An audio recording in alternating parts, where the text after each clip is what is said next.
Imagine thousands of soldiers crammed onto boats, seasick, scared and wondering if they'll ever see their mothers again. The air was thick with the smell of salt water and fear, as young men, barely out of their teens, faced the unknown. Each wave that rocked the boat seemed to echo their inner turmoil. Welcome to D-Day Eve. The tension was thicker than a British cuppa.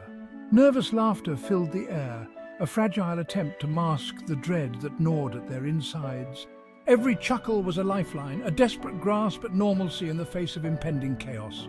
Rumours flew faster than bullets. Whispers of enemy positions, secret strategies and possible outcomes spread like wildfire.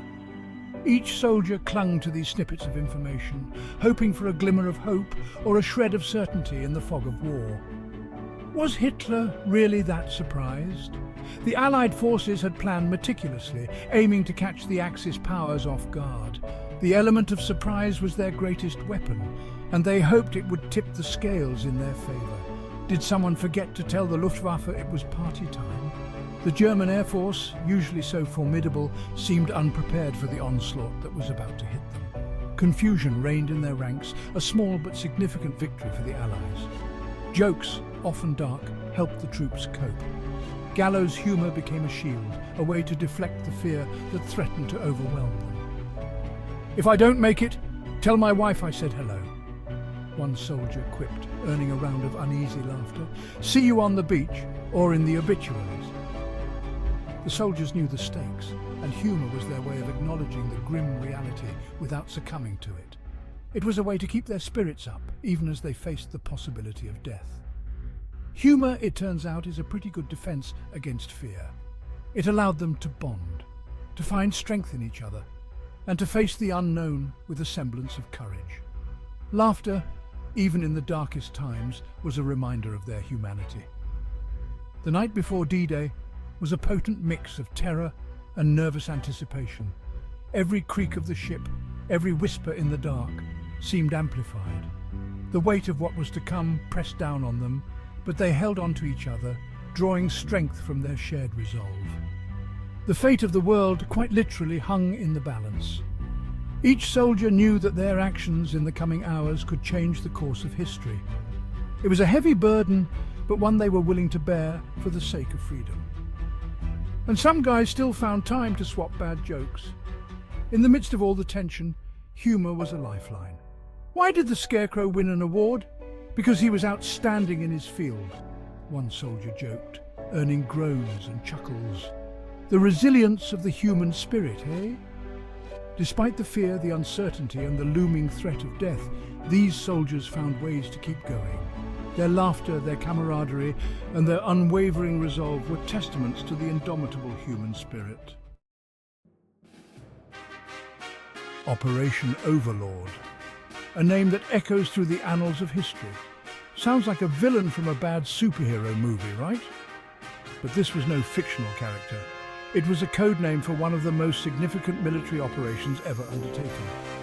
But this was the real deal, the largest amphibious invasion in history. On June 6, 1944, known as D-Day, the beaches of Normandy were stormed by Allied forces in a bid to turn the tide of World War II. The planning, more complex than assembling IKEA furniture on a rocking boat. Imagine coordinating an operation that involved multiple nations, each with its own military strategies and equipment. Years in the making, Overlord involved coordinating millions of troops, ships and aircraft. The sheer scale of the operation was mind-boggling, requiring meticulous planning and flawless execution. The aim? Simple: liberate Europe from Nazi control. Easy, right? Well, not quite. The stakes were incredibly high, and the risks were enormous. Deception was key. Dummy armies, fake radio chatter, even inflatable tanks. The Allies pulled out all the stops to mislead the Germans. Operation Fortitude, a sub-operation, was designed to convince the Germans that the invasion would occur elsewhere. If only they put this much effort into designing a better tank than the Sherman. The Sherman tanks were known for their flaws, but they were what the Allies had to work with. Operation Overlord was a logistical masterpiece. The coordination of supplies, reinforcements and medical aid was unprecedented. it was also a testament to the power of international cooperation. The unity of the Allied forces was crucial in overcoming the Axis powers.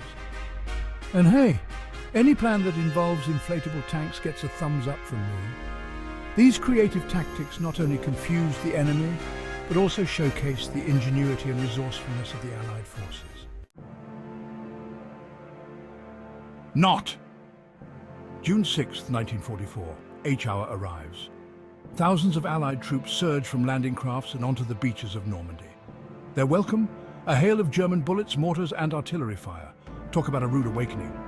The beaches, codenamed Utah, Omaha, Gold, Juno and Sword, became nightmarish landscapes of fire and blood. The casualties were horrific, especially on Omaha, where the Americans faced fierce resistance. Amidst the chaos, acts of incredible bravery unfolded. Soldiers stormed bunkers, medics braved enemy fire to save comrades, and engineers cleared paths through minefields. Real-life heroes, every one of them. D-Day was a triumph, but it came at a terrible cost. The courage displayed on those beaches will never be forgotten. Landing on the beaches was just the beginning. The real challenge? Breaking out of Normandy and pushing inland. The Germans, you see, weren't exactly keen on packing up and going home. The bocage, a patchwork of fields and hedgerows, became a battleground unlike any other.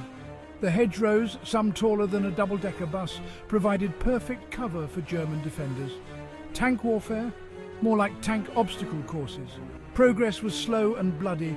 The Battle of Caen, a key objective, raged for weeks. But slowly, relentlessly, the Allies pushed forward.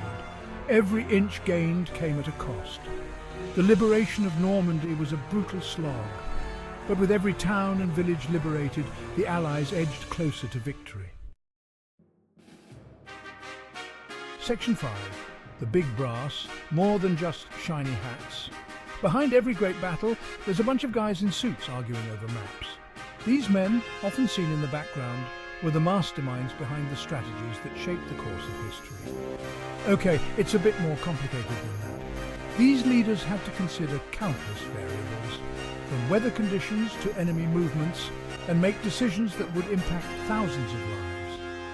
But the leaders of the Allied forces played a crucial role in the success of D-Day. Their ability to coordinate and execute such a massive operation was nothing short of extraordinary. General Dwight D. Eisenhower, the supreme Allied commander, carried the weight of the world on his shoulders. His leadership was pivotal in uniting the diverse Allied forces and keeping them focused on the common goal. His calm demeanor and steady hand inspired confidence in his troops. Eisenhower's ability to remain composed under immense pressure was a key factor in maintaining morale. On the German side, Field Marshal Erwin Rommel, the Desert Fox, was tasked with fortifying the Atlantic Wall. Rommel's reputation as a brilliant tactician was well earned, and he was a formidable opponent. A brilliant tactician, Rommel was a thorn in the Allies' side. His innovative strategies and relentless drive made him a respected and feared adversary. Too bad he worked for the wrong team.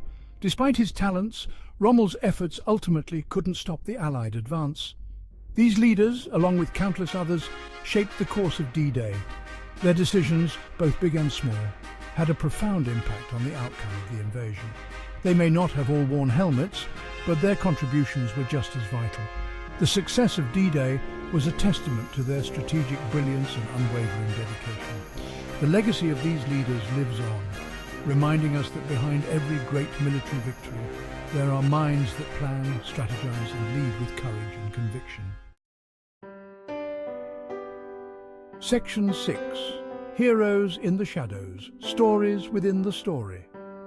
D-Day wasn't just about generals and grand strategies. It was about the ordinary men who performed extraordinary acts of courage. Men like Private Charles de Glopper, who single-handedly held off a German attack, sacrificing himself to save his comrades. Or take Simone Seguin, a French teenager who joined the resistance and helped liberate her hometown. She even captured 25 German soldiers. Talk about girl power. These are just a few of the countless stories of heroism and sacrifice that unfolded during the Normandy campaign. Stories that remind us that even in the darkest of times, the human spirit can shine through. Section 7. Turning the tide from Normandy to victory. The liberation of France was a long and arduous process, but the D-Day landings marked a turning point in the war. From Normandy, the Allies pushed eastward, liberating Paris and eventually meeting up with Soviet forces advancing from the east. Germany, squeezed from both sides, was running out of options. The war, which had once seemed endless, was finally drawing to a close. The Normandy landings may not have won the war single-handedly, but they delivered a knockout blow to the Nazi war machine. It was the beginning of the end for Hitler's reign of terror. Section 8, The Legacy of D-Day, more than just a date. D-Day is more than just a date on a calendar. It's a symbol of courage, sacrifice, and international cooperation. It's a reminder of the horrors of war and the importance of fighting for freedom. Today, the beaches of Normandy stand as silent witnesses to the events of that fateful day. Cemeteries, memorials, and museums preserve the memory of those who fought and died there. It's our duty to remember their sacrifice and to learn from the past. For in the words of George Santayana, those who cannot remember the past are condemned to repeat it. Section 9. Why D-Day Still Matters. Lessons Learned and Remembered. D-Day reminds us that freedom is not free. It's something that must be fought for and defended, sometimes at great cost. It also highlights the importance of unity. The Allied victory was a testament to the power of nations coming together to defeat a common enemy. In today's world, with new challenges and conflicts emerging, the lessons of D-Day are more relevant than ever. We must never forget the sacrifices made by those who came before us, and we must strive to build a world where such horrors are never repeated. Section 10. Okay, one last joke. Why did the German tank cross the road? Because it saw the Sherman tank coming and thought, I better get out of here while I still can. All right, I'll stop with the dad jokes now. But seriously, D-Day was a pivotal moment in history, a turning point. Let's remember the sacrifices made and strive for a more peaceful future for everyone.